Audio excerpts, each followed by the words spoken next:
Hello student,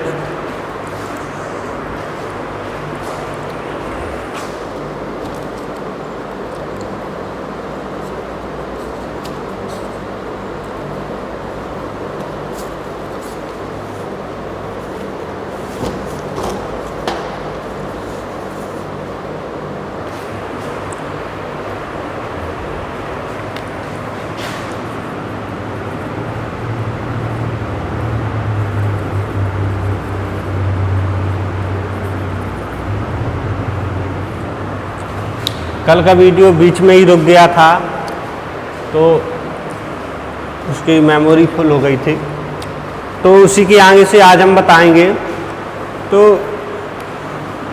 बाह्य आकार एवं लक्षण।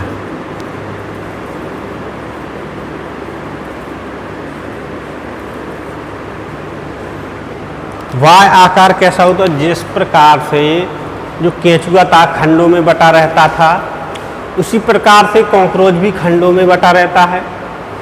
ठीक, लगभग 20 खंड होते हैं कॉकरोच में। लेकिन क्या होता है कि भ्रूण अवस्था में ये लगभग 20 खंडों में बटा रहता है, लेकिन भ्रूण अवस्था के बाद जब ये वयस्क होता जाता है तो धीरे धीरे कुछ खंड इसके समेकन होते जाते हैं, मतलब मिलते जाते हैं। इस प्रकार इसमें 8 या 10 ही खंड ही बचते हैं।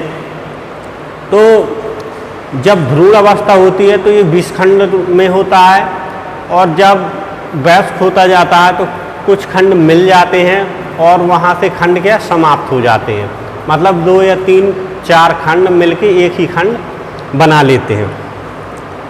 उसी प्रकार जैसे जो शिशु होता है, जब नवजात शिशु होता है तो उसमें हड्डियाँ ज़्यादा होती हैं, लगभग 300 हड्डियाँ होती हैं। और जैसे ही जैसे वो बड़ा होता जाएगा तो कुछ हड्डियाँ क्या होती, जॉइंट्स होती जाती हैं, मिलती जाती हैं। इस प्रकार जब वयस्क होता है तो सिर्फ 206 हड्डियाँ ही बचती हैं। इसी प्रकार से कॉकरोच में होता है, समेकन होता है और कुछ खंड मिल जाते हैं। तो जो बाह्य आकार एवं लक्षण आगे आपकी हेडिंग पड़ी हुई है वो डालनी है। तो हेडिंग डालेंगे आप बाह्य आकार एवं लक्षण। ठीक, इसमें लिखना है कॉकरोच का लगभग 3 से 4.5, कॉकरोच का लगभग 3 से 4.5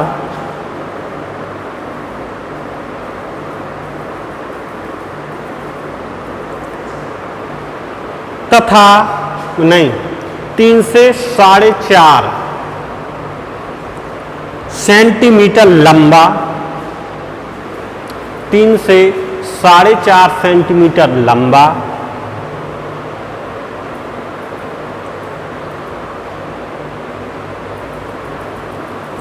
तथा 1/2 से तथा 1/2 से 2 सेंटीमीटर चौड़ा शरीर, 2 सेंटीमीटर चौड़ा शरीर, ऊपर नीचे कुछ चपटा, ऊपर नीचे कुछ चपटा,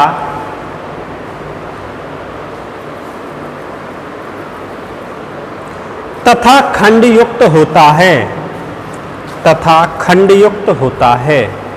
मतलब इसकी लंबाई और चौड़ाई दी हुई है सेंटीमीटर में, ठीक, और खंडयुक्त होता है।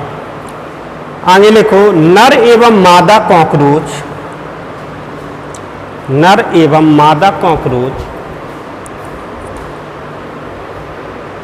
नर एवं मादा कॉकरोच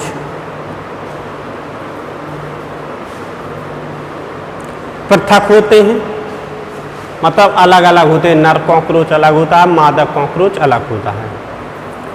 नर कुछ छोटा, नर कुछ छोटा और अधिक चपटा होता है, नर कुछ छोटा और अधिक चपटा होता है। दोनों में शरीर का रंग, दोनों में शरीर का रंग चमकीला भूरा होता है, चमकीला भूरा होता है।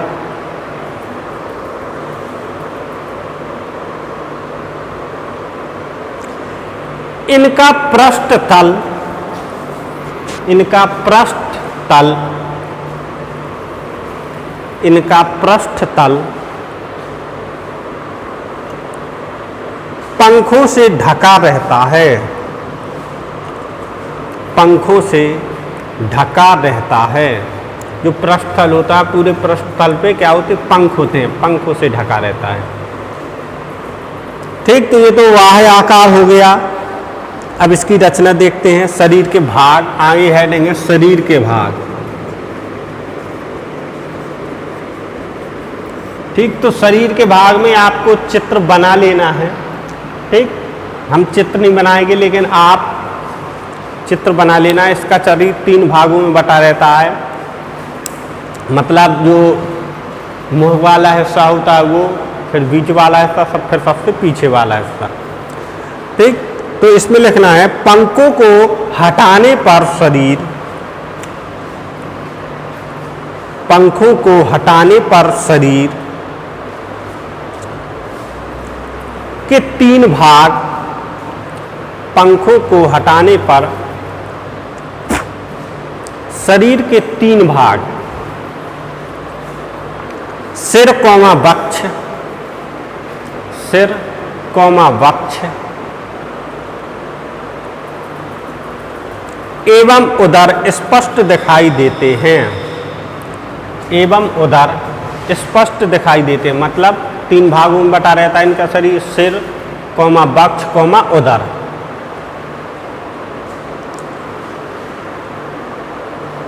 एक छोटी सी कोमल, एक छोटी सी कोमल एवं लचीली ग्रीवा, एवं लचीली ग्रीवा सिर को वक्ष से जोड़ती है, सिर को वक्ष से जोड़ती है। एक छोटी सी कोमल ग्रीवा होती है जो सिर को वक्ष से जोड़ती है। ग्रीवा मतलब गर्दन होती है। तो अब एक एक करके हेडिंग डालेंगे। पहली डालेंगे सिर,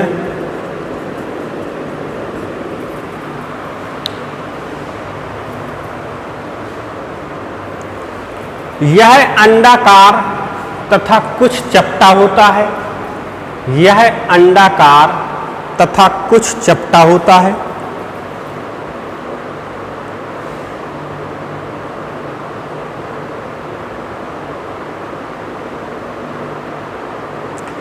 कोमल और लचीली ग्रीवा के कारण, कोमल और लचीली ग्रीवा के कारण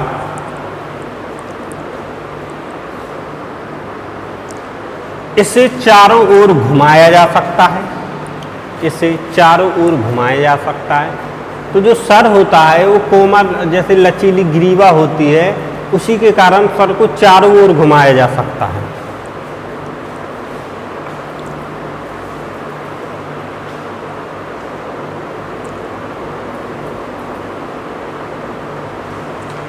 इसके प्रत्येक पार्श्व में, इसके प्रत्येक पार्श्व में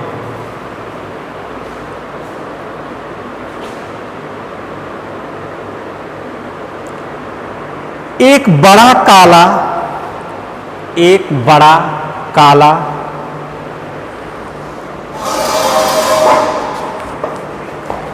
एक बड़ा काला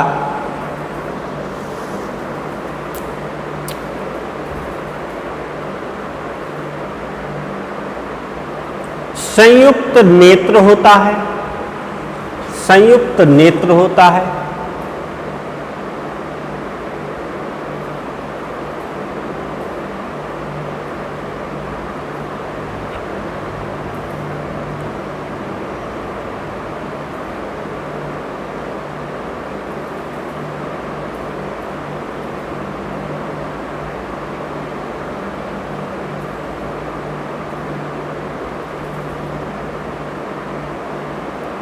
आगे लिखना है प्रत्येक नेत्र के निकट, प्रत्येक नेत्र के निकट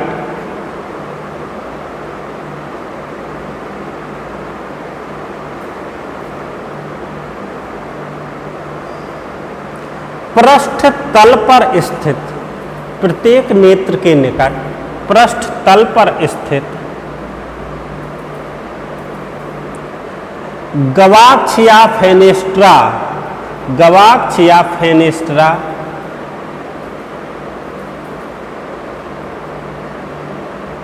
नामक हल्के रंग का एक छोटा सा, नामक हल्के रंग का एक छोटा सा क्षेत्र होता है।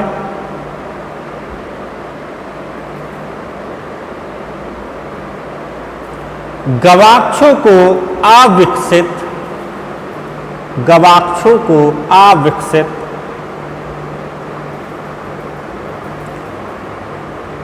या क्रियाशील सामान्य नेत्र मानते हैं। गवाक्षों को अविकसित या क्रियाशील सामान्य नेत्र मानते हैं। सिर के नुकीले छोर पर, सिर के नुकीले छोर पर मुख द्वार होता है, मुख द्वार होता है। ठीक, तो ये तो हो गया सिर। अब नेक्स्ट हेडिंग डालेंगे दूसरी, वक्ष।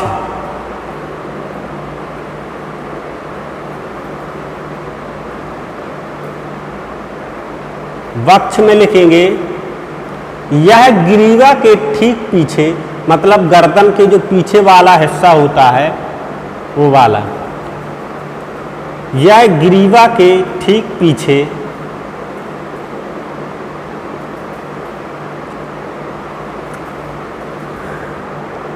चौड़ा एवं कठोर, चौड़ा एवं कठोर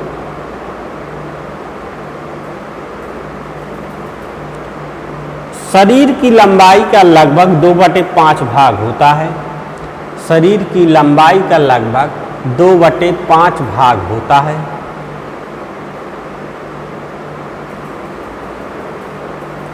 ठीक, तो गर्दन के जो पीछे वाला कठोर हिस्सा होता है उसे वक्ष कहते हैं। यह शरीर की लंबाई का लगभग 2/5 भाग होता है, पूरे शरीर का 2/5। अब नेक्स्ट डालेंगे उदर।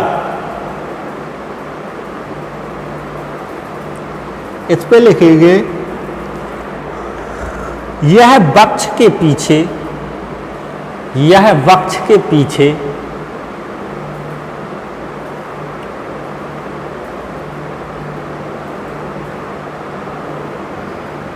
सबसे चौड़ा कौमा लंबा, यह वक्ष के पीछे सबसे चौड़ा कौमा लंबा एवं कोमल चपटा भाग होता है, एवं कोमल चपटा भाग होता है। इसके पश्च छोर पर गुदा स्थित होती है, इसके पश्च छोर पर गुदा स्थित होती है।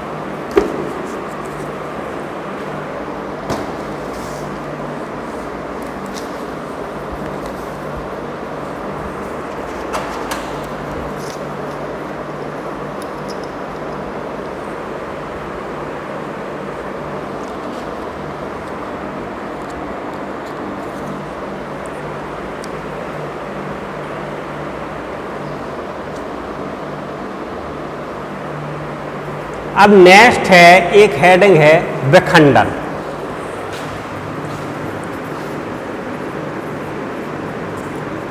नेक्स्ट अकेली जो हेडिंग है विखंडन वो डालेंगे। विखंडन में हम ये पढ़ेंगे कि इसका शरीर कैसे खंडों में बटा होता है, कब इसका समय का अनुगत होता है खंडों में, फिर कितने खंड बटते हैं, तो ये पढ़ेंगे। ठीक, तो इसमें लिखना है भ्रूणी परिवर्तन से, भ्रूणी परिवर्तन से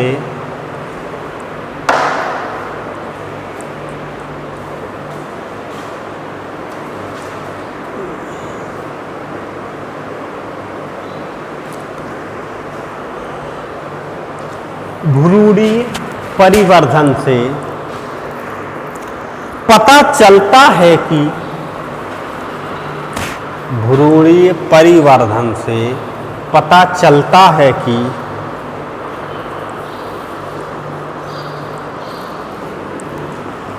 कॉकरोच का शरीर भ्रूणीय परिवर्धन से पता चलता है कि कॉकरोच का शरीर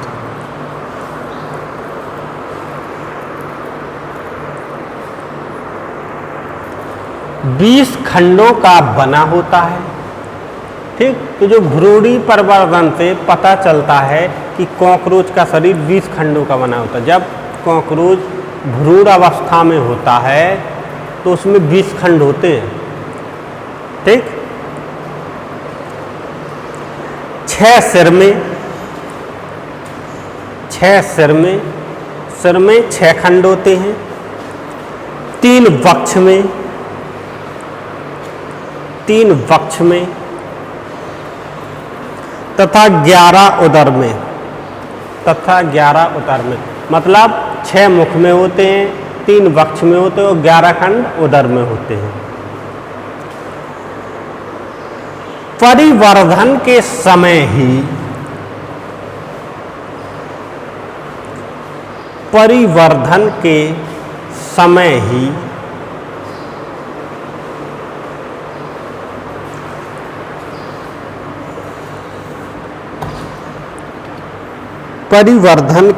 समय ही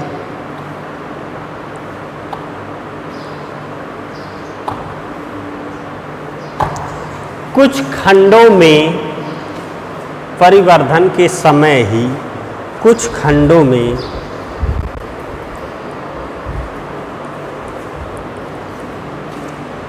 पूरा या अधूरा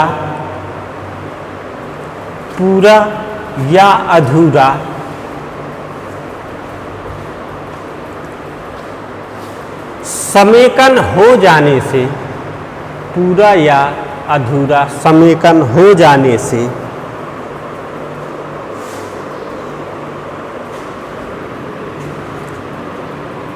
पूरा या अधूरा समेकन हो जाने से वयस्कों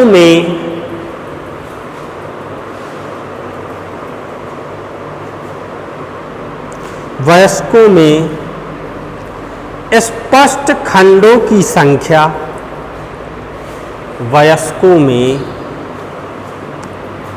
स्पष्ट खंडों की संख्या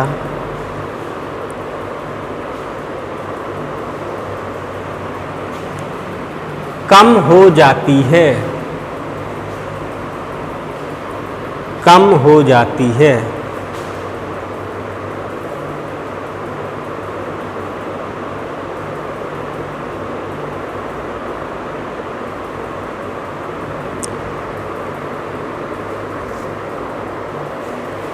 सिर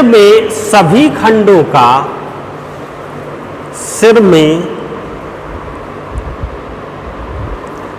सभी खंडों का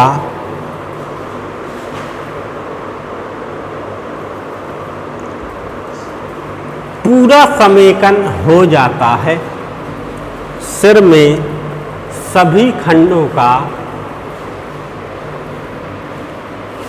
पूरा समेकन हो जाता है। देखो, सिर में जितने भी खंड होते हैं, 6 खंड पाए जाते हैं सिर में, सभी 6 खंडों का समेकन हो जाता है सिर के। मतलब शुरुआत में जब भ्रूण में होता है कॉकरोच तो उसके सिर में 6 खंड पाए जाते हैं, मतलब सिर 6 खंडों में बटा होता है।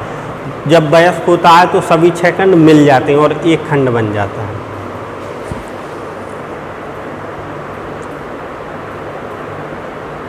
और विखंडन दिखाई नहीं देता है और विखंडन दिखाई नहीं देता है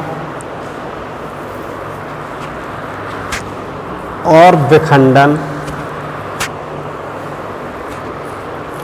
दिखाई नहीं देता है।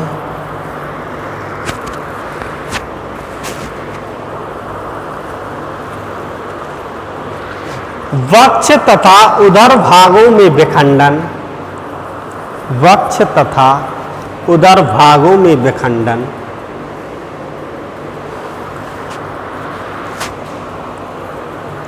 स्पष्ट होता है। वक्ष तथा उदर भागों में विखंडन स्पष्ट होता है। जो बीच का हिस्सा होता है जिसे वक्ष कहते हैं, और उधर जो लास्ट वाला हिस्सा होता है उनमें विखंडन स्पष्ट दिखाई देता है। वयस्क होने पर भी विखंडन दिखाई देता रहता है।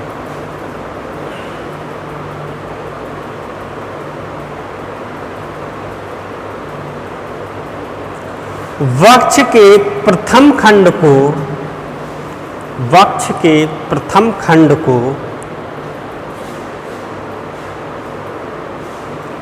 प्रोथोरैक्स, जो वक्ष का प्रथम खंड होता है उसे प्रोथोरैक्स कहते हैं। वक्ष के प्रथम खंड को प्रोथोरैक्स, दूसरे खंड को मीथोरैक्स,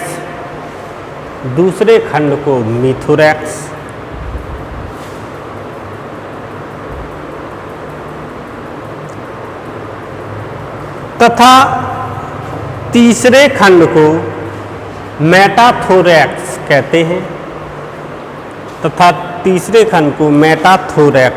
हैं।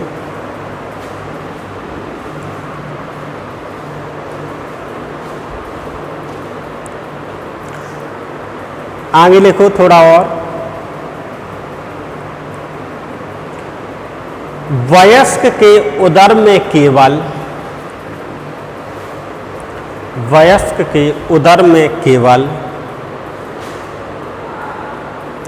10 खंड होते हैं।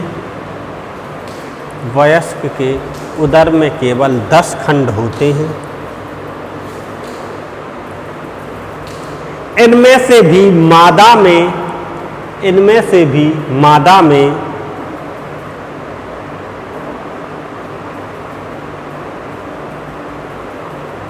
पहले 7,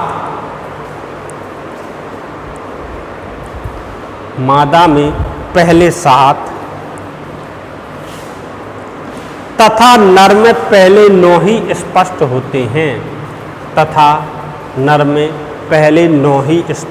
हैं। मतलब 10 खंड होते हैं, ठीक। तो मादा में केवल 7 ही स्पष्ट दिखाई देते हैं और नर में 9 स्पष्ट दिखाई देते हैं, ठीक। मादा में 3 खंड स्पष्ट रूप से नहीं दिखाई देते और नर में 1 खंड स्पष्ट रूप से नहीं दिखाई देता है, ठीक। तो होते तो हैं 10, लेकिन जो मादा होती है उसमें 7 ही खंड स्पष्ट दिखाई देते हैं और नर में 9 ही खंड स्पष्ट दिखाई देते हैं।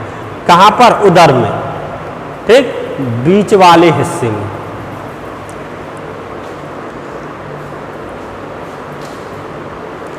शेष छोटे होकर अंतिम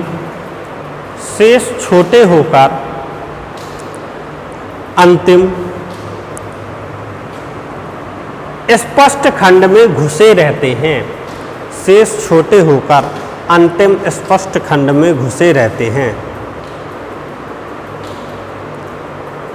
और जनन संबंधी रचनाओं में बदल जाते हैं।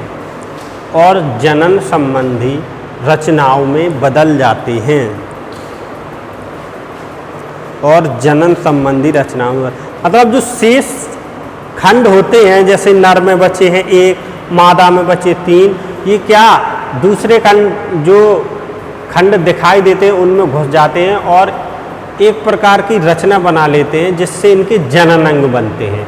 नर और मादा के जनन अंग बनते हैं। जो खंड स्पष्ट नहीं दिखाई देते हैं उनसे नर और मादा के जनन अंग बनते हैं, ठीक। तो